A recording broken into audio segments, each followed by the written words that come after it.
কিন্তু যার কপাল খারাপ হয় কষ্ট তাকে চারদিক থেকেই ঘিরে ধরে।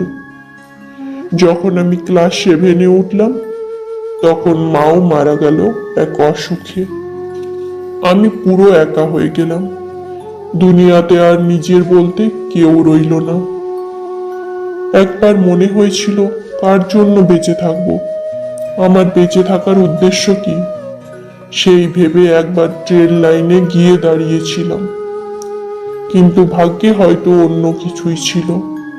সেদিন মৃত্যুও সাথ দেয়নি আমাকে।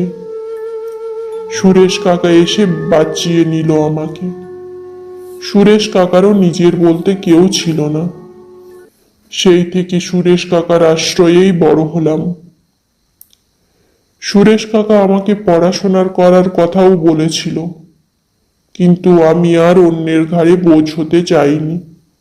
নিজেকে বোঝ মনে হতো সেই সময়।